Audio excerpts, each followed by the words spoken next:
As empresas, principalmente essas de médio e grande porte, que tem algum tipo de relação com natureza, que consomem água, que consomem insumos naturais, que usam terra, elas têm que ser proativas no sentido de dizer, eu estou cumprindo a lei, eu cumpro o Código Florestal, mas eu vou além. Eu interajo com as comunidades que estão em volta, eu interajo com a sociedade, eu ajudo a formar cidadão, eu ajudo a criar consciência nas pessoas de que é importante preservar o meio ambiente. E não apenas cumprir a lei, quer dizer, cumprir a lei hoje não é vantagem comparativa para nenhuma empresa. Eu acho que o desafio do Brasil e do mundo tropical, na realidade, todo esse cinturão tropical do planeta, é de fazer esse leapfrog, fazer esse salto para o desenvolvimento sem penalizar o seu meio ambiente, sem penalizar as suas florestas. É você criar todo um novo paradigma econômico em que pressuponha você se desenvolver com aquelas áreas que já estão abertas e não abrir mais floresta.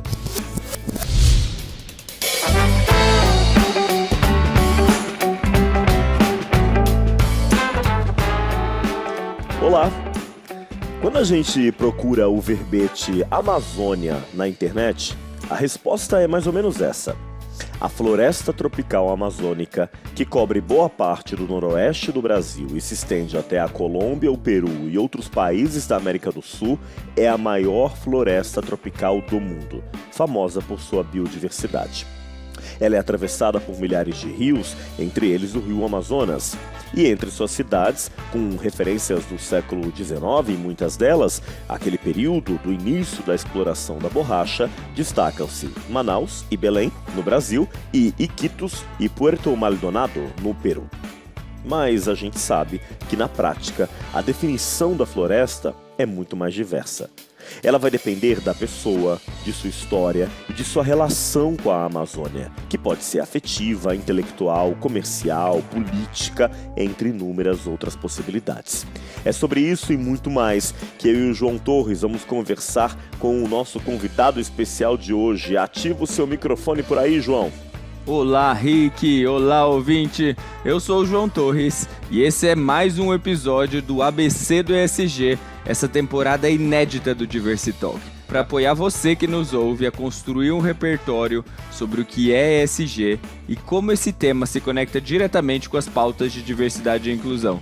Quem nos acompanha hoje é o André Guimarães. Ele é agrônomo formado pela Universidade de Brasília, UNB, é o atual diretor executivo do Instituto de Pesquisa Ambiental da Amazônia, o IPAM.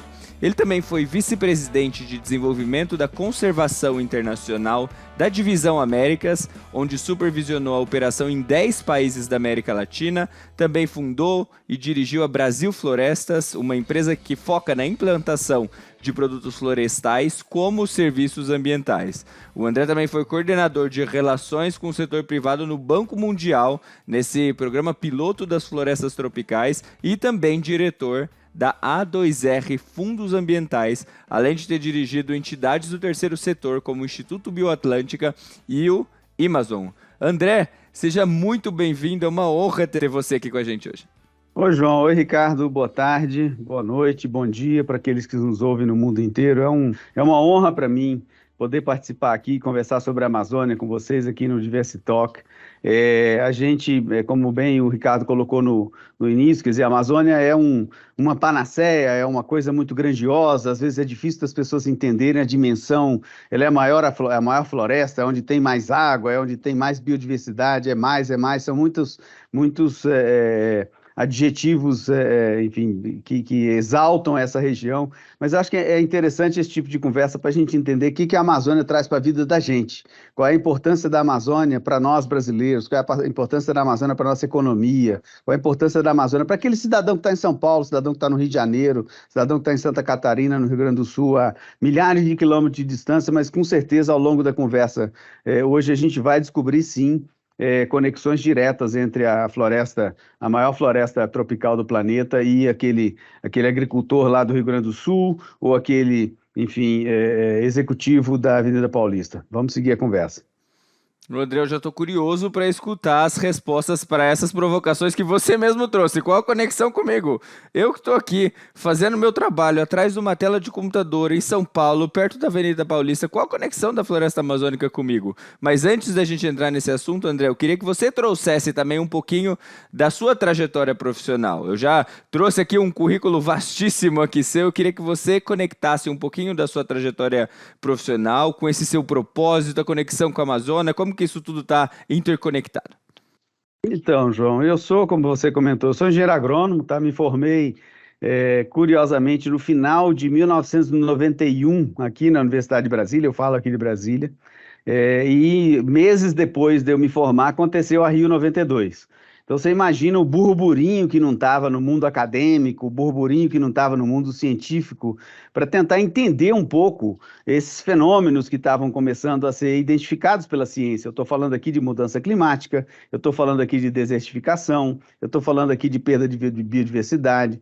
Todos esses temas que hoje são quase corriqueiros, qualquer jovem de ensino fundamental, de ensino médio, já está tendo seus primeiros contatos com esse tipo de assunto. Estou falando aqui há 30 anos atrás, tinha um grande desconhecimento sobre esse tipo de fenômeno e como que isso poderia afetar a vida da gente. Então, a Rio 92, ou a Eco 92, ela na realidade despertou curiosidade em muitos jovens cientistas, em muitos jovens enfim, técnicos e muitas dessas pessoas acabaram indo para a Amazônia, foi meu caso, tá? Eu tinha duas ofertas de emprego, eu podia trabalhar numa multinacional como agrônomo ou eu podia ser um técnico de uma ONG que estava começando lá em Belém, que tinha uma série de perguntas sobre como é que a floresta se comporta à luz da pressão humana. Então eu não tive dúvida, eu agradeci o convite da multinacional, peguei tudo que eu tinha na vida, botei dentro de um carrinho velho e subi a Belém, Brasília, em busca de atender a minha curiosidade. E tô nela até hoje, viu? Quer dizer, a curiosidade continua, 30 anos passaram, mais de 30 anos passaram, e a gente ainda tem muito o que aprender sobre a floresta amazônica. Então, basicamente, João, o combustível, digamos assim, que me levou a essa carreira foi curiosidade, nada mais do que isso. E a Amazônia, André, ela desperta um certo fascínio, né? E acho que também talvez curiosidade, talvez até medo em algumas pessoas. Eu tenho muita clareza, assim, da primeira vez em que eu fui à Amazônia. Eu tive a oportunidade de voltar várias vezes depois, mas na primeira vez, algo que me chamou a atenção foi já no aeroporto, porque eu estava fazendo uma conexão aí em Brasília, e aí eu vi que o público no avião já me chamava a atenção pela quantidade de estrangeiros. Aí eu na hora pensei, puxa, que massa, muitos estrangeiros indo na floresta, mas por outro lado, cadê os brasileiros? Aí você vai conversando com as pessoas, isso é muito comum aqui no Sudeste, e você hoje ouve frases que cá entre nós são constrangedoras, né? Você ouvir das pessoas coisas do tipo, eu nunca fui porque é mais barato viajar para Miami, né? Quer dizer, se por um lado a gente sabe que uma viagem para a Amazônia não é propriamente barata, por outro lado é uma comparação completamente esdrúxula, né? Como é que você vê essa relação do brasileiro com a floresta, sobretudo o brasileiro que mora nas outras 4 regiões do Brasil que não a norte? Olha, Ricardo, a gente tem um desafio, eu acho que é cultural, tá? Para além do desafio econômico de achar um modelo de desenvolvimento para a Amazônia, para além do desafio político, de fiscalizar e de cuidar da floresta. Eu acho que tem um desafio cultural. O Brasil, ele sempre existiu, desde 500 e tantos anos atrás, ele se existiu virado para o oceano, ou seja, 70% da nossa população, ela está ali entre 300 e 400 quilômetros da costa brasileira, quer dizer, está ocupando a região que outrora foi a Mata Atlântica. Então, as grandes cidades brasileiras, São Paulo, Rio de Janeiro, Salvador, Recife, saiu o censo agora, acho que as 10 maiores cidades brasileiras, à exceção de Brasília e de Belo Horizonte, estão todas no litoral, né, na costa brasileira. Então, esse foi um país sempre voltado para o mar. Aí os historiadores podem explicar isso, porque nós fomos colonizados pelos portugueses, porque era no mar que estava o comércio, aí tem várias explicações que se dão. O fato concreto é que nós temos uma grande concentração da população que está nessa região costeiro-marinha do nosso país. Então, os sertões, tá? Eu estou falando aqui do Cerrado e da Amazônia em alguma dimensão, eles foram meio que, né, a gente virou de costas para os sertões do Brasil. Então, o sertão do Brasil era algum lugar muito ermo, um lugar onde tinham grandes fazendas, ou tinham né, algumas atividades econômicas muito distantes do mundo rural, do mundo urbano de São Paulo, que já começava a se industrializar e tudo mais. Então, a gente levou muito tempo, eu acho, para colonizar o Cerrado e mais tempo ainda para entender a Amazônia e entender o Cerrado. Você veja bem, há 50 anos atrás, acho que esse é um dado importante, que começa a conversar, viu, João, com o pessoal da Faria Lima, a turma da Avenida Paulista, tá? Há 50 anos atrás, nós éramos um importador de alimentos. O Brasil importava carne de frango, o Brasil importava carne de boi, o Brasil importava arroz, feijão, tá? Frutas das mais diversas. 50 anos passados, nós somos estamos entre os 3 maiores produtores e exportadores das 15 commodities agrícolas mais importantes do mundo. Tá? Eu destaco aí a soja, o algodão, o milho, a carne de frango, carne de porco e tantas outras. Tá? Isso não acontece de uma forma por acaso, quer dizer, foi um projeto de país que se fez, ele foi desenhado há 50 anos atrás. As faces visíveis desse projeto são a Embrapa, né, a Empresa Brasileira de Pesquisa Agropecuária, mas inúmeros incentivos fiscais foram dados para a construção de estradas, de fábricas de tratores, incentivos para trazer tecnologia para o Brasil, mas uma coisa que a gente esquece de falar é que esse processo virtuoso e que hoje representa alguma coisa em torno de 1/4 do nosso PIB, tá? Então não é brincadeira, o sistema de produção agropecuária brasileiro é significativo e em alguma dimensão carrega o Brasil nas costas quando a gente tem queda de produtividade, queda de aumento de inflação, é o agro que segura muito da nossa economia. Tá? Agora, teve um preço que a gente pagou. A gente pagou 50% do Cerrado foi desmatado e 20% da Amazônia foi desmatado. Esse foi o custo, tá, que nós tivemos, o custo ambiental, digamos assim, para chegar a esse ponto. Tá? Continuar nesse mesmo modelo que nos trouxe até aqui é uma insanidade, porque você não tem como dispor de outros 50% do Cerrado, você não se acaba com o Cerrado. Você não pode entrar mais 20%, 30%, 40% na Amazônia, porque se a gente fizer isso, nós vamos estar prejudicando o que eu chamo da nossa galinha dos ovos de ouro, que é a capacidade das nossas florestas, e aí eu falo de Amazônia e muitas áreas florestais do Cerrado também, de ciclarem, reciclarem a umidade que vem do oceano e irrigar essas lavouras do Centro-Oeste. 90% da nossa agricultura não é irrigada. A gente precisa de regime de chuva. Esse regime de chuva é dado especialmente pela manutenção de florestas. Então, se eu quero que uma economia de um país como o Brasil seja saudável, e aqui eu não estou falando só do fazendeiro que planta soja, eu estou falando do industrial que faz trator em São Paulo, no interior de São Paulo. Eu estou falando da fábrica de insumos que está em Santa Catarina ou no Paraná. Eu estou falando aqui da tecnologia agrícola que está sendo desenvolvida no entorno ali da Escola Exalc, em Piracicaba, em São Paulo. Ou seja, toda essa economia que está voltada para o agro, cuja ponta está em Goiás, no Tocantins, no Mato Grosso, até no Pará, ela precisa de ser, enfim, modernizada no sentido de ter que conviver com um mundo que não tolera mais desmatamento. O fim do desmatamento é uma pedra-chave, é uma peça-chave nesse processo de desenvolvimento futuro do nosso país, por conta principalmente dessa razão, quer dizer, senão a gente vai alterar substancialmente o regime de chuva, já estamos alterando, na realidade, já há várias indicações de alteração de regime de chuva, o que coloca os negócios em risco, os investidores correm risco, e os investidores não estão em Sinop, no Mato Grosso, os investidores estão na Avenida Paulista. Os sócios das fábricas de trator da área de metalurgia ali do Rio Grande do Sul estão em Porto Alegre, estão em Belo Horizonte, estão no Rio de Janeiro, estão em São Paulo. Então há um risco de a gente ter uma economia muito pujante, de grande sucesso, que foi a que aconteceu nos últimos anos, prejudicada caso a gente não observe os limites que a própria natureza tem nos imposto. Eu acabei desviando um pouco da sua pergunta, mas eu achei que era importante de dar esse panorama e inserir um pouco a Amazônia nesse contexto mais nacional para a gente começar aqui a conversa.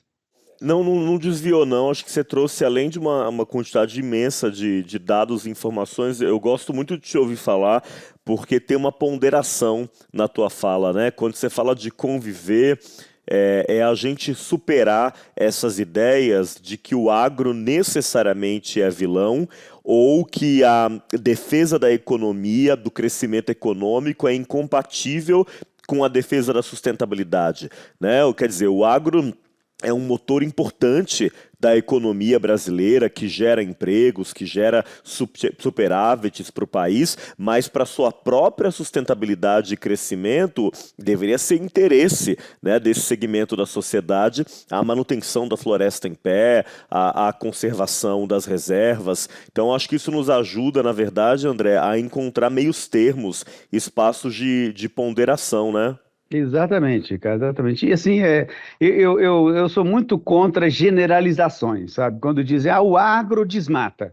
Isso me dá uma alergia, tá? Porque eu sei, eu trabalho numa instituição de pesquisa e eu sei que menos de 2 ou 3% das fazendas, na realidade, estão cometendo desmatamento ilegal no Cerrado hoje, no Cerrado e na Amazônia hoje em dia. Grande parte do desmatamento que acontece na Amazônia, isso é dado do IPAM, para ser exato, 51% do desmatamento que acontece na Amazônia hoje, tá? Ou no ano passado, aconteceu em terras públicas. Isso não são fazendeiros, esses são grileiros, essas são pessoas que estão roubando terra. Esses são criminosos, além de cometerem uma ilegalidade, eles estão cometendo um crime. Tá? Essas terras, eventualmente, depois vão ser vendidas para fazendeiros, etc., e vão acabar beneficiando o agro de alguma maneira, mas a ponta lá na frente são pessoas que estão roubando terra. E pior, hoje já há investigações, inclusive do Ministério Público, que apontam a correlação entre tráfico de drogas e tráfico de armas, a capitalização desses criminosos e o uso das terras para fazer lavagem de dinheiro e esquentar dinheiro ilegal. Ou seja, nós estamos falando aqui de crimes dos mais bárbaros que acontecem na escala mundial e que acaba refletindo aqui no desmatamento da Amazônia, em alguma dimensão no Cerrado também. Isso é desinteressante para o agronegócio. O agronegócio mais moderno, o agronegócio que exporta, que tem preocupação com produtividade, que está ali fazendo conta para saber se vai dar conta de produzir aquilo que foi posto como meta para o próximo ano, esse agro está muito preocupado com o desmatamento, está muito preocupado porque ele altera a chuva, sim, e isso já começa a ser moeda corrente, já começa a ser parte das conversas em muitas fazendas, em muitas regiões produtoras, quer dizer, não era assim antigamente, o negócio está ficando feio, tá? E por outro lado, prejudica a imagem do país. Tá? Até hoje, que eu saiba, a gente não teve nenhum revés do tipo, embarcou um navio de soja aqui para um determinado país e no meio do caminho o país mandou voltar porque descobriu que tem desmatamento junto àquela soja. Não aconteceu isso ainda, mas pode acontecer. Quer dizer, os sinais estão vindo da Europa, os sinais em alguma dimensão estão vindo da China, que é o nosso grande parceiro comercial para as commodities agrícolas, dizendo, olha, vai chegar num ponto em que a gente não vai tolerar mais desmatamento associado a esses produtos. Então, né, nós vamos ter que nos adequar a entregar os produtos que o nosso cliente deseja. Então, seja por razões ecológicas da chuva, seja por razões comerciais de mercado internacional, nós vamos ter que tratar seriamente essa questão do desmatamento. E o agro mais esclarecido entende isso sim, mas como todo grupo social, todo grupo da sociedade, há aqueles que resistem, há aqueles que ainda têm uma visão ultrapassada, e esses precisam de ser dialogados, nós temos que conversar com essas pessoas, explicar e gastar o tempo que for necessário para convencê-las de que elas estão numa rota suicida, no meu entender. Ô André, a pergunta que eu ia fazer para você, você acabou já respondendo ela proativamente nas suas últimas falas, que eu queria muito entender sobre o impacto dessa não preservação ideal da Amazônia no nosso dia a dia, de pessoas que, em teoria, estão muito distantes, mas você já trouxe isso na sua fala. Agora que eu já entendi os impactos dessa não preservação ideal da Amazônia na minha vida, ou no dia a dia, ou na economia do nosso país.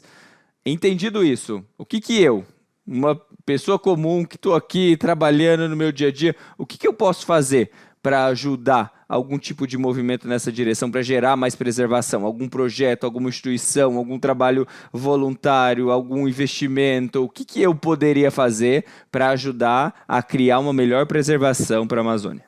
Olha, a gente só preserva, a gente só cuida, né, João, daquilo que a gente conhece, tá? Quer dizer, eu acho que o Brasil passou centenas de anos, como eu falei, com as costas viradas para a Amazônia, entende? Ninguém conhecia nada de Amazônia. Eu confesso para vocês, eu há 30 anos atrás saí de Brasília no meu carrinho velho, Daí eu tinha pouquíssima informação. Eu conhecia, ouvia falar de Manaus, de Belém, entende? Via aquela mancha verde no mapa do norte do Brasil, tinha aquela coisa de decorar os nomes dos rios da margem esquerda do Amazonas, da margem direita do Amazonas, mas não passava disso, quer dizer, esse era o conhecimento que se tinha. Aí se imaginava que o solo da Amazônia é pobre, tinha esses mitos, né? O solo da Amazônia é pobre, não vai dar nada. Tá? O solo da Amazônia é raso, portanto ele não sustenta enfim, florestas por muito tempo. Todos esses mitos foram caindo. Ah, a Amazônia é pulmão do mundo. Não, não é. A Amazônia consome mais oxigênio do que ela produz. Na realidade, ela é um sumidouro de oxigênio quando ela está crescendo. Então, muitos desses mitos que a gente tinha, ou desconhecimento que a gente tinha lá atrás, foram sendo desmistificados ao longo dos anos. Então, a primeira sugestão, João, que eu dou é conheçam a Amazônia. Quem puder ir, fantástico. Quem puder trocar uma passagem para Miami, para levar os filhos para passear em Manaus, para conhecer Belém, para ir para Rio Branco, entende? Para conhecer Cuiabá, vá, entende? Há belezas, há restaurantes bons. 3 dos 10 melhores restaurantes do Brasil estão em Belém. Tá? É uma comida sofisticadíssima, entende? Quem gosta de gastronomia, tá? Um dos maiores chefes do mundo, o Fernando Adrià, ele vai escondido uma vez por ano lá para o Ver o Peso, que é o mercado de verduras e tal de Belém, e eu vi ele uma vez, uma frase dele escrita numa revista, ele dizendo: a Amazônia é a última fronteira gustativa do planeta, é o último lugar onde tem paladares que as pessoas ainda não experimentaram. Então, conheçam a Amazônia, conversem sobre a Amazônia, entende? Puxem o assunto da Amazônia no almoço de domingo com seus filhos, vejam programas. Há inúmeros programas muito bem feitos, entende, sobre a Amazônia, alguns mais tristes, mais trágicos, outros mais, enfim, criativos, né? A série Aruanas, que agora recentemente foi relançada pela Globoplay, dá uma dimensão muito interessante do desafio, que é um grupo de jovens meninas atuarem de forma voluntária, inclusive na Amazônia. Então, eu acho que há informação, tá? Desde desenhos animados, entende, para crianças mais novas, até literatura e programas de televisão, séries, que podem trazer um pouco de conhecimento para a região. Em conhecendo, aí entra um pouco de esperança. Em conhecendo, a gente vai ter curiosidade. Em tendo curiosidade, a gente vai querer aprofundar esse conhecimento. Aí a gente vai querer proteger. Aí a gente vai entender. A hora que a gente vira uma imagem de uma queimada no Jornal Nacional, aquilo vai doer num lugar no coração da gente que vai fazer com que a gente, segunda-feira, faça alguma coisa. Eu vou protestar, eu vou pensar em direito em quem que eu vou votar. Não dá para votar num cara que não defenda o fim do desmatamento. Eu vou precisar de ser seletivo no meu voto. Ou seja, isso constrói uma visão nova. É como eu falei antes, nós temos que passar por uma revolução cultural. Essa revolução cultural pressupõe a gente virar de frente para os sertões, virar de frente para a Amazônia e olhar para o Cerrado, olhar para a Amazônia com o potencial que esses biomas têm para entregarem para o Brasil, que já entregaram muito e continuam entregando, grande parte do agro acontece aí, mas pode entregar muito mais, pode entregar serviços ambientais. A gente não falou aqui ainda, espero que a gente tenha oportunidade de falar, mas a Amazônia presta serviços ambientais para todo o planeta. Ora, por que a gente não pode quantificar, precificar e eventualmente cobrar isso? E beneficiar a região e beneficiar o país com a prestação desses serviços ambientais? O framework legal, a Convenção do Clima está dando. Cabe a gente agora poder fazer o dever de casa. Tem uma legislação sobre mercado de carbono no Brasil, coisa que a gente ainda não tem. Então, tudo isso, João, então, são coisas que os eleitores podem fazer pressionando os seus representantes, entende? Os professores podem fazer provocando discussões em sala de aula, entende? As famílias podem fazer conversando nos finais de semana. E aqueles que podem, pegam um avião e passam uma semana em Belém, vai comer das melhores comidas do mundo e vai ver uma coisa que todo mundo fica embasbacado, que é né, só para dar uma ideia, quer dizer, você levanta a cabeça, você olha lá do outro lado do rio, você não vê nada, só vê água, de tão extenso que é o rio, de um lado para o outro ali na Baía do Guajará, em frente a Belém. São essas belezas, né? As cidades da Amazônia, para quem nunca teve oportunidade de visitá-las, elas surpreendem já na chegada.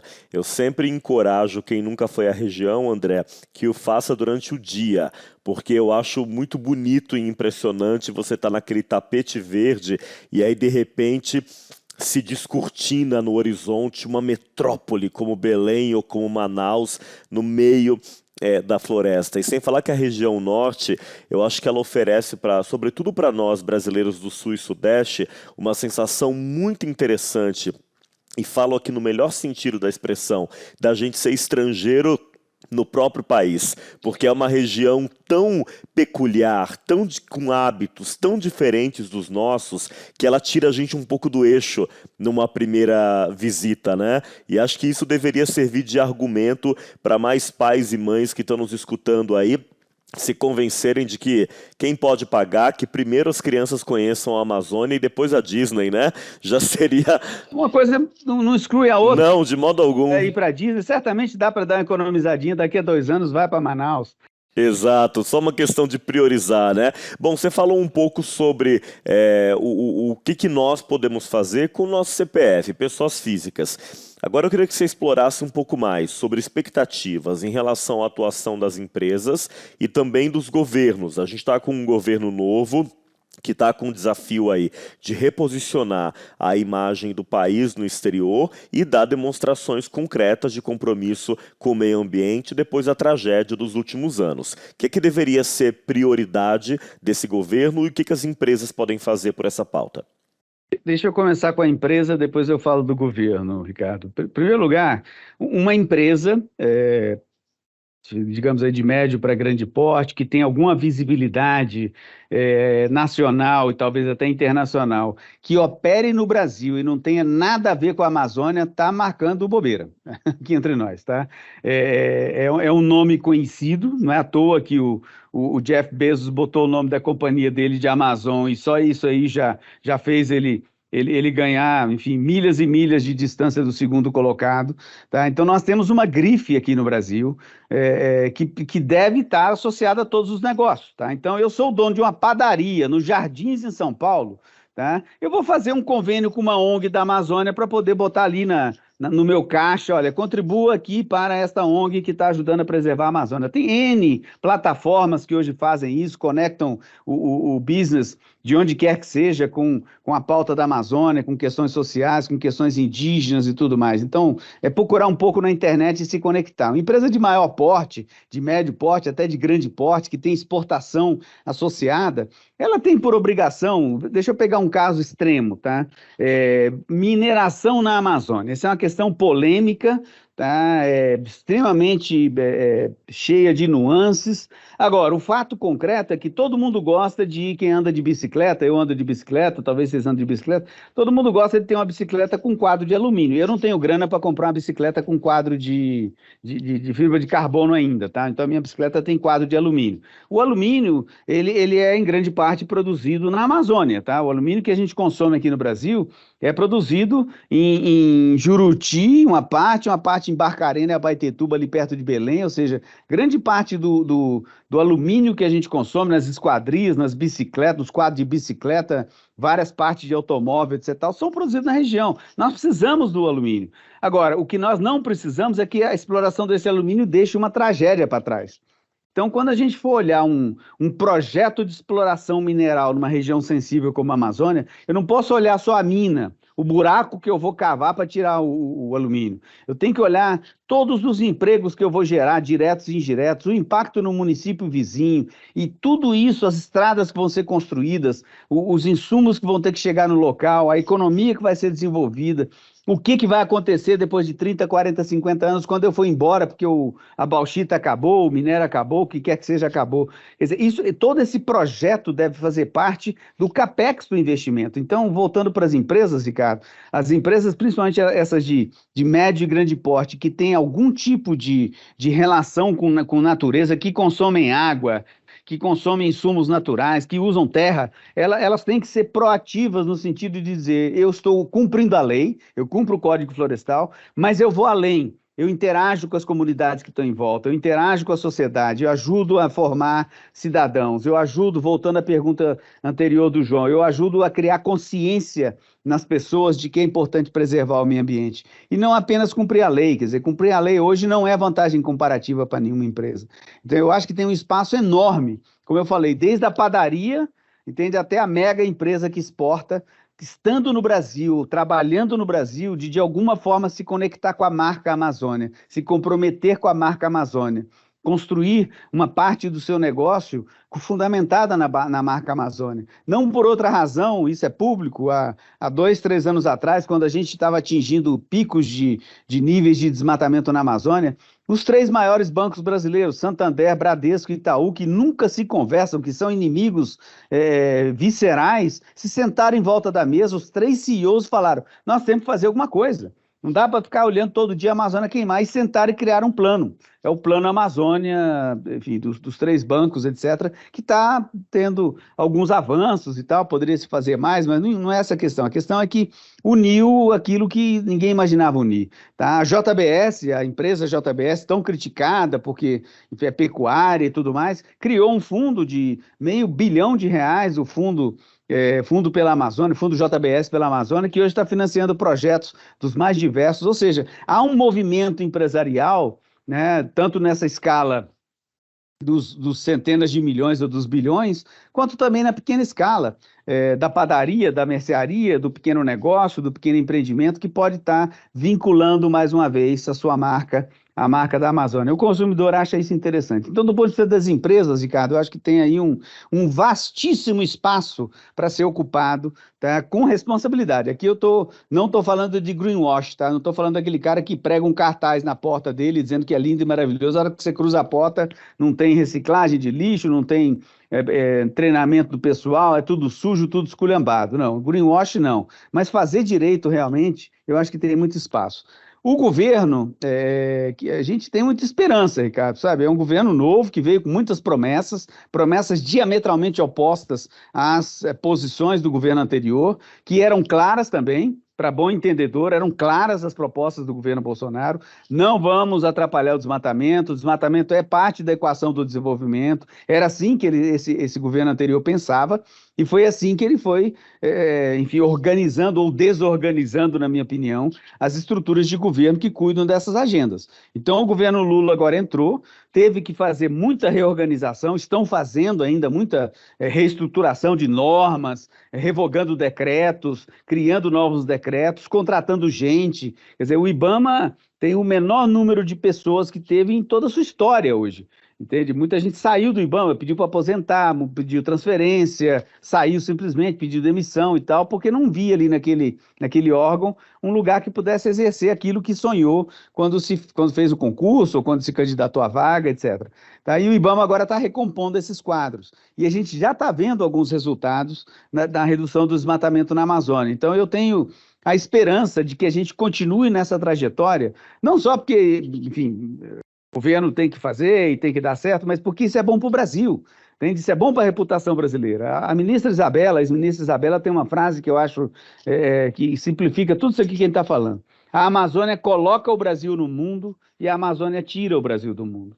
Então, se a gente bem cuidar da Amazônia, tá? Se a gente bem mostrar para o mundo que a gente sabe fazer isso com qualidade, com competência, a gente vai ter mais investimento, a gente vai ter mais grau de investimento para atrair capital mais barato, a gente vai trazer mais empresas interessadas a investir aqui, e, em última instância, a gente vai prosperar como nação. A prosperidade do Brasil, e eu quero crer que esse governo entende isso, ela está ligada, sim, o desenvolvimento sustentável, ela está ligada à preservação das nossas florestas, não por outra razão que inclusive ontem, eu vou até estudar melhor isso, mas ontem o Fernando Haddad, depois de todas aquelas aprovações de marco legal e de reforma tributária no Congresso, ele anunciou que o próximo desafio dele agora é trabalhar um plano de geração ecológica, ou seja, trabalhar incentivos fiscais para uma economia verde, para uma economia de baixo carbono. Eu, sinceramente, nunca ouvi um ministro da Fazenda ou ministro da Economia do meu país falar que uma das prioridades dele é promover economia verde, promover economia de baixo carbono. Então, acho que a gente está vivendo bons ventos. Está no início ainda, foram 6 meses, tem 3 anos e meio pela frente, vão ter eleições, tem ainda uma polarização que está instalada no Brasil, mas eu acho que a direção está certa. O André, eu fico feliz de sentir esses bons ventos que vêm do nosso próprio país. Eu quero saber se vem bons ventos lá de fora também, de outros países. A gente sabe que as Nações Unidas, elas também estão muito preocupadas com a preservação ambiental e também da Amazônia. A gente sabe que eles têm um fórum específico, que é a COP, para discutir também questões ambientais. Eu quero saber se o tema da Amazônia tem estado lá em algum momento, ou em outros fóruns de discussão, fóruns de investimento, tem investidores querendo trazer o dinheiro para o Brasil para ajudar na preservação da Amazônia, enfim, como que o mundo tem olhado para as questões da Amazônia? Deixa eu fazer um resgate bem rápido, João, da discussão sobre o clima do planeta, tá? Quer dizer, isso tudo começou em Quioto, em 1996, se eu não estou me enganado, tá? Quase 30 anos atrás, tá? Onde se estabeleceu o Protocolo de Quioto. O Protocolo de Quioto ficou vigente até 2015.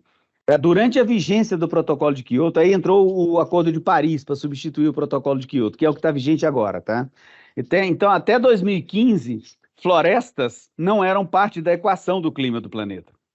O objetivo do Protocolo de Quioto era reduzir combustível fóssil, era substituir processos que emitiam carbono por processos que emitiam menos carbono. Essa foi a lógica do Protocolo de Quioto, foi uma lógica ali de tentar atacar o problema pela raiz, tá? Deu certo em algumas situações, na grande maioria não deu. O fato concreto foi que as emissões globais continuaram crescendo, tá? E aí, a partir eu não digo nem do Acordo de Paris, um pouco antes até, a partir dos anos 2000, do início dos anos 2000, tá? Muitas organizações, inclusive essa que eu represento, o IPAN, levantaram o dedo e falaram, mas peraí, tem um negócio aqui chamado floresta. A floresta, ela acumula carbono, tá? A floresta amazônica, para vocês terem ideia, e aqui eu estou falando de toda a Amazônia, né? Toda a bacia amazônica, ela armazena o equivalente a 10 anos de emissões humanas, tá? De todo o planeta.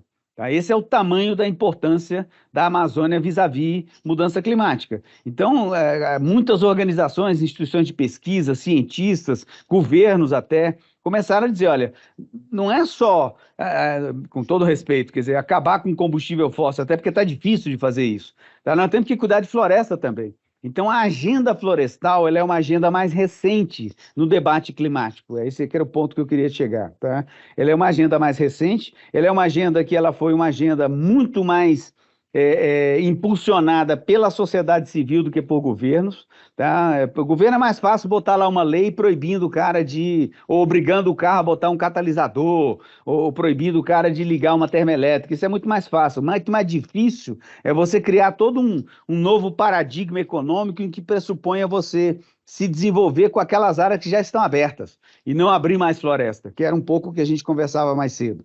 Então, eu acho que o desafio do Brasil e do mundo tropical, na realidade, aqui eu falo do Congo, África subsaariana, Indonésia, Tailândia, Malásia e outros países do Sudeste Asiático, todo esse cinturão tropical do planeta, que é pobre, tá? Ou em desenvolvimento, como é o caso do Brasil e da Indonésia, é de fazer esse leapfrog, fazer esse salto para o desenvolvimento, sem penalizar o seu meio ambiente, sem penalizar suas florestas. Isso tem um custo associado a esse processo. Alguém tem que pagar essa conta. Se o globo inteiro se beneficia, nada mais justo, então, que esses países cheguem para os países desenvolvidos e digam, gente, tem uma conta para pagar.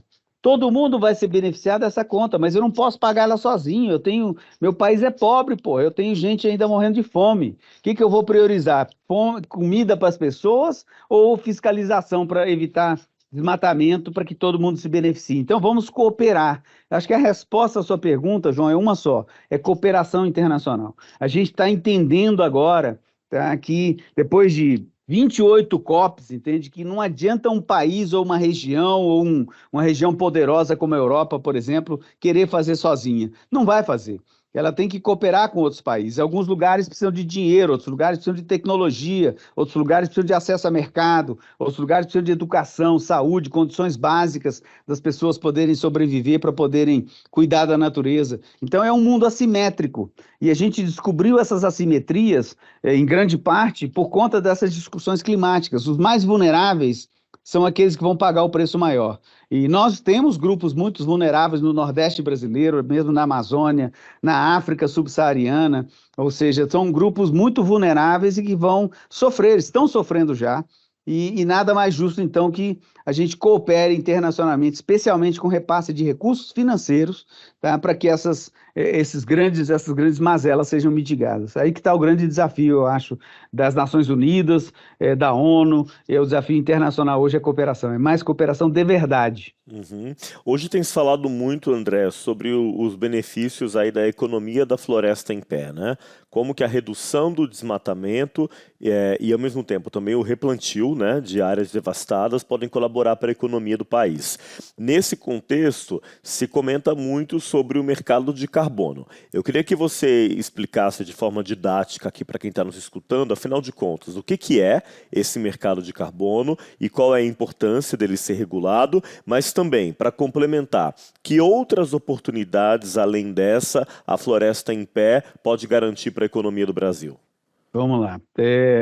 O mercado de carbono é relativamente simples, Ricardo. É o seguinte, a gente tem vamos chamar assim, um orçamento de carbono para jogar na atmosfera até o ano 2040, até o ano 2050, de maneira que o planeta não colapse, tá?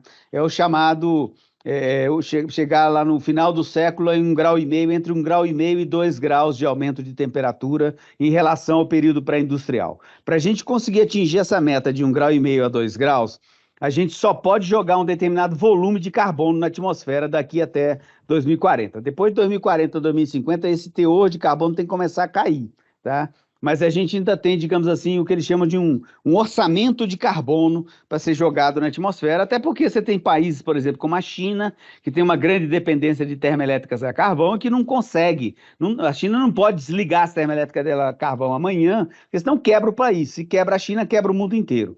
Então, não é saudável esse tipo de ação taxativa, assim. Esses processos têm que ser processos planejados. A China tem desligado termoelétricas, a Europa tem desligado termoelétricas, infelizmente, por conta da guerra da Ucrânia, eles voltaram a ligar termoelétricas aí a gás, a Alemanha, inclusive, voltou a ligar termoelétricas a gás. Então, você tem contingências como uma guerra, por exemplo, que te impõem, às vezes, uma queima desse orçamento de carbono. Bom, então, se a gente tem um orçamento de carbono e a gente tem algumas situações em que vão precisar de ajuda, deixa eu pegar um exemplo concreto. A aviação civil.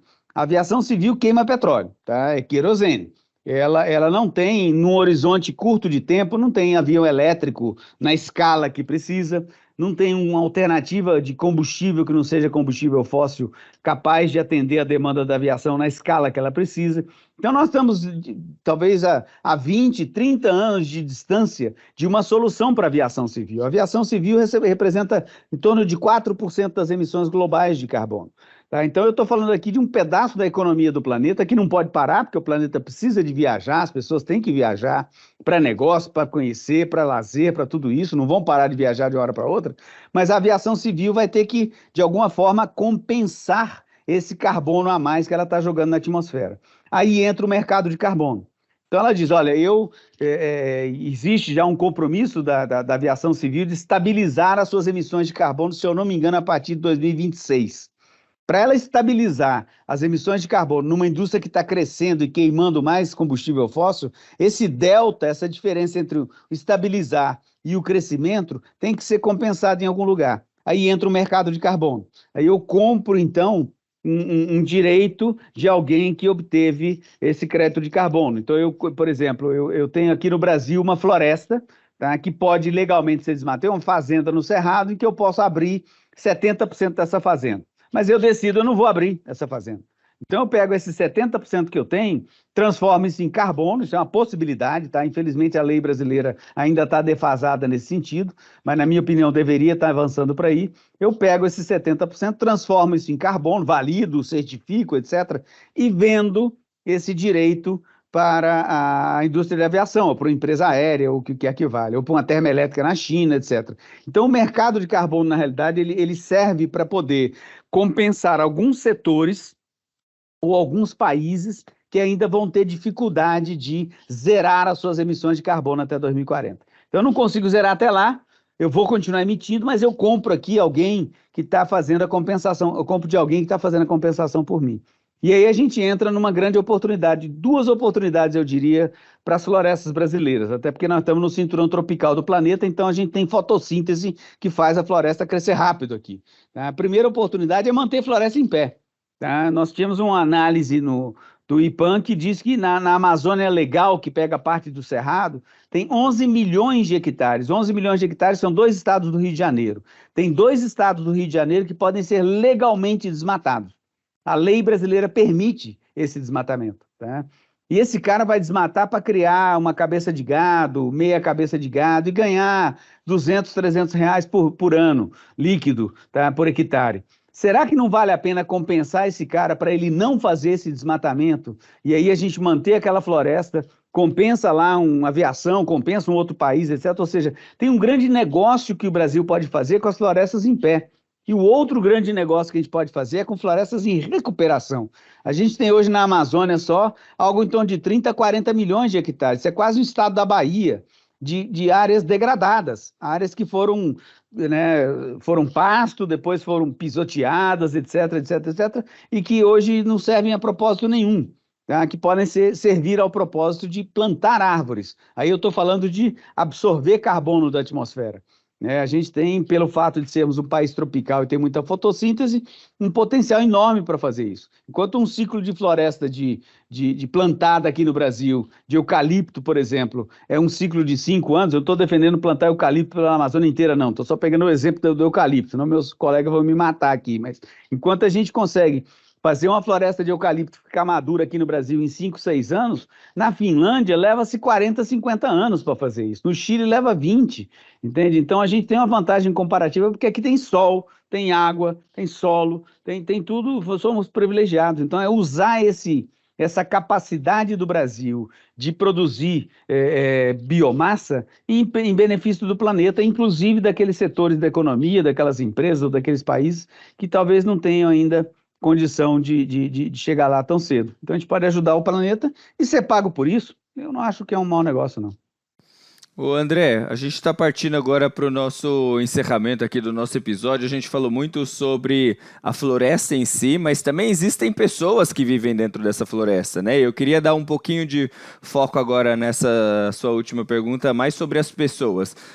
No ano passado, a gente teve aquela triste notícia sobre o assassinato do Bruno Pereira e do Dom Phillips também, naquela viagem que eles fizeram ali no Vale do Javari, que é a segunda maior terra indígena do Brasil, e também no começo desse ano a gente observou também aquela crise vivenciada pelos povos Yanomamis também. Quando a gente fala de diversidade e inclusão, uma das lentes pelas quais a gente observa as pessoas dentro do Brasil são a população indígena, que, claro, eles são parte importante da preservação da nossa própria cultura como povos brasileiros. Eu queria que você trouxesse essa lente das pessoas que moram dentro da floresta. Como que a gente pode garantir uma melhor qualidade de vida para essas pessoas, preservação também da própria cultura indígena, enfim, eu sei que são tantas pautas para a gente priorizar, mas se você pudesse dar um deep dive aí, mergulhar um pouquinho também nas pessoas das florestas e que tipo de preocupações a gente precisaria ter para garantir uma boa vida para essas pessoas, eu acho que seria legal para a gente conseguir amarrar todos esses temas que a gente está conversando.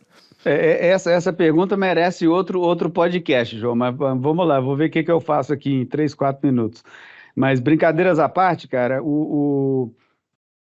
a demanda maior das populações indígenas e tradicionais, aqui eu coloco também quilombolas e mesmo populações ribeirinhas, tá, no pacote, é ter os seus territórios protegidos, tá?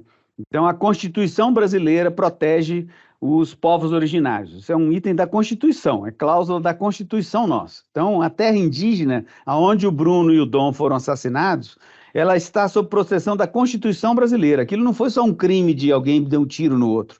Aquilo foi um crime federal, dentro de uma área protegida pela Constituição. É uma aberração sob todo e qualquer ângulo que você possa olhar. Então, a primeira coisa que os povos originários, e mais uma vez, expandindo um pouco aí para as comunidades tradicionais, ribeirinhas, quilombolas, etc., precisam é ter seus territórios assegurados.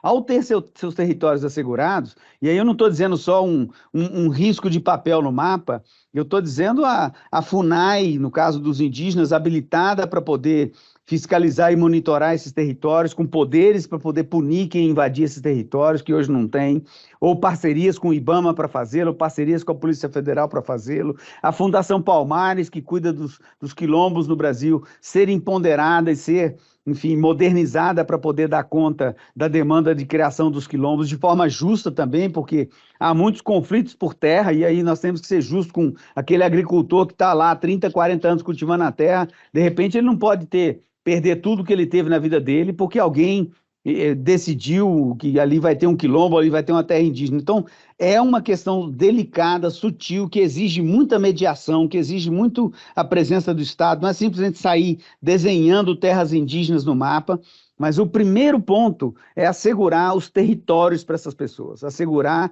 áreas em que elas possam desenvolver sua cultura, desenvolver suas atividades tradicionais, desenvolver enfim, sua arte, viver e conviver com a natureza. Né? Eu acho que esse é o primeiro ponto. Nós devemos, a gente não pode esquecer que isso aqui era tudo deles, pô. Nós é que chegamos depois, tá? Era deles, então nós não estamos fazendo favor para ninguém.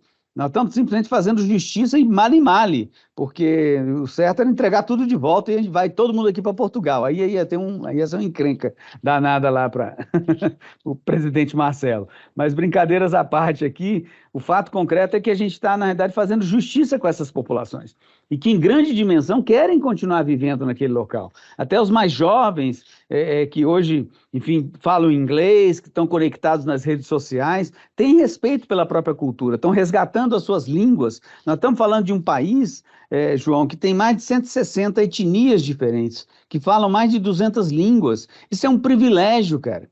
Isso é um privilégio que a gente tem que guardar como se fosse uma pérola, entende? Uma pérola única, um diamante único, entende? É a capacidade nossa, nós podemos revisitar, nós podemos visitar populações e olhar o nosso passado, ao vivo, a cores, conversar, nós podemos conversar com o nosso passado. Que país que pode fazer isso no mundo hoje? Pouquíssimos. Tá? Nós temos populações indígenas que nunca foram contactadas, há toda uma divisão na FUNAI de povos não contactados, que eu espero que continue na mesma linha, de mantê-los isolados até quando eles queiram continuar isolados. Entende? Isso é uma forma de preservar a cultura, de preservar os valores, de preservar as características humanas desses diversos povos que acabaram nos formando, são os nossos ancestrais. Então os nossos ancestrais estão vivos. A sua cultura está viva, a sua língua está viva, os seus desenhos corporais estão vivos, entende? E a gente tem esse privilégio de ter isso no Brasil. Então, nada mais justo do que oferecer a eles um pedaço do território que eles já um dia tiveram, para eles poderem viver e conviver com a natureza. Acho que isso seria um exercício de solidariedade, seria um exercício de humanidade, que tristemente nos últimos 4 anos nós não vimos, ao contrário.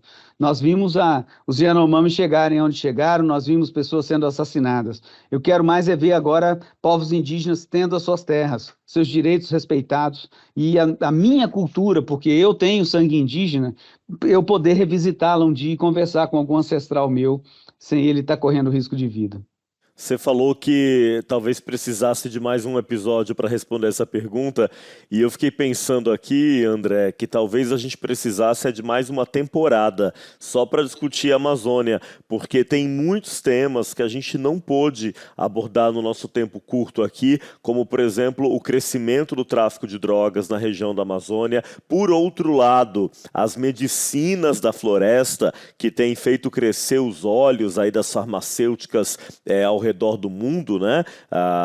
Os entógenos, como a ayahuasca, entre tantos outros que têm sido utilizados aí para depressão, ansiedade, doenças das mais variadas, são temas que ficam aqui no nosso estacionamento de ideias para a gente voltar contigo, inclusive numa outra temporada. Para a gente fechar, André, no episódio de hoje você trouxe uma visão ampla, geral, e eu tenho certeza que quem nos escutou na última hora aí está saindo com um conhecimento muito maior de Amazônia do que quando começou.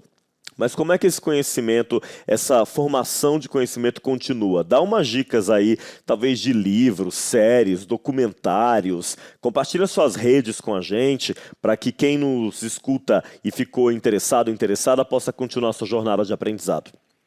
Legal, legal. Olha, a nossa página na internet, ipan.org.br, tem toda a nossa produção científica de vídeos, nós temos canal no YouTube, tá? Então procurar aí o IPAN, né? IPAM de Maria, vocês vão encontrar muito material, desde material didático até publicações científicas, notas técnicas, livros, tá? E eu acho que isso cobre uma vasta porção aí do conhecimento da Amazônia, e quando a gente tem links para outras instituições. Então, em primeiro lugar é visitar o nosso site. A gente lançou recentemente uma newsletter, se eu não me engano, ela é bimensal, que chama-se 1,5 grau, o tal da meta, né, de 1,5 grau até o final do século. Então, essa newsletter tem trazido muitas provocações também. Saiu uma edição dela, se não me engano, hoje, tá no Instagram nosso, tá? ipan.org. Então, vocês podem visitar a newsletter também. Eu sugiro, eu falei en passant aqui da série Aruanas. Quem não teve a oportunidade de ver, assista essa série Aruanas, tá? Ela é muito verdadeira, ela é muito... eu vivi na Amazônia, eu vivi na floresta, eu estive na floresta, eu estive em situações semelhantes a que aquelas moças passaram, e eu recomendo realmente, porque ela é muito realista. E assim, para arejar um pouco e para pensar um pouco fora da caixa, eu li recentemente um livro que eu queria deixar aqui de sugestão para vocês, que chama-se Crônicas do Cretáceo, do André Nemésio. É um autor brasileiro, se eu não me engano, ele é um biólogo, tá? Eu não vou dar nenhum spoiler aqui, não, mas fala muito de decisões que sociedades tomam, tá? E como é que isso afeta o futuro dessas sociedades. Então, é um livro de ficção muito bem bolado, muito bem sacado, tá? Crônicas do Cretáceo, do André Nemésio. Eu recomendo realmente para... É um romance, é uma história muito bem romanceada, mas muito bem escrita. Se eu não me engano, ele é biólogo, inclusive, então tem um rigor científico, né? Mas é um livro de prosa fácil e tal. E procure informação sobre a Amazônia, gente, é o que não falta, tá? É o que não falta. Muito bom, André. Nessa linha de informação, vou compartilhar aqui então com quem nos escuta. Eu também estou no meu processo de alfabetização sobre a Amazônia, sobre a questão ambiental, faz algum tempo. E uma fonte de informação muito valiosa para mim tem sido a agência Sumaúma. Para quem não conhece, a Sumaúma é uma agência com jornalistas baseados na floresta e que é liderada aí pela Eliane Brum, que é a repórter viva mais premiada do Brasil, né? Então vale a pena assinar a newsletter da Sumaúma, não é? Acho que é uma boa lembrança. E uma outra recomendação aqui que eu traria, que também está no meu processo de alfabetização, eu estou lendo agora A Queda do Céu, estou mostrando aqui para o João e para o André agora, que é um colosso, um livro imenso, mas que é um livro do Davi Kopenawa, uma figura intelectual super interessante do povo Yanomami e que nos leva a pensar o mundo, né? De uma outra forma. Então ficam também as minhas dicas. André, super obrigado por ter estado conosco, aprendemos muito aqui contigo e bora construir juntos aí essa temporada sobre a Amazônia e você volta a conversar conosco, tá bem? Conte comigo, Ricardo. Conte comigo, João. Foi um prazer falar com vocês. Muito bom. Pessoal, esse aqui foi mais um episódio do ABC do ESG, uma temporada inédita do Diversitalk, que é o podcast da consultoria Mais Diversidade, para aproximar você da prática ESG de ponta a ponta. O resultado é uma colaboração que conta com a participação de Júlia Dresa e do Mike Faria, do nosso time. Você encontra a gente lá no aplicativo da Aurelo e também no Spotify, YouTube, Deezer, em todas as outras plataformas. Gostou? Então compartilha aí com a liderança da sua empresa, com a sua equipe, com os amigos, com as amigas e inclua a gente na sua trilha sonora. Eu sei que vocês escutam aí a gente no carro, na academia, no metrô, no busão, na caminhada, lavando louça, todos os lugares, e é legal compartilhar a informação com outras pessoas também, né? Manda suas sugestões, as suas críticas, seus elogios lá no nosso Instagram, @maisdiversidade. Com essa mesma arroba, você pode marcar a gente quando compartilhar esse episódio. A gente adora ver vocês escutando os episódios para depois repostar nas nossas redes. Muito obrigado, André. Até a próxima, João. Tchau, Rick. Tchau, André. Adorei. Valeu, gente. Até o próximo episódio. Um abraço.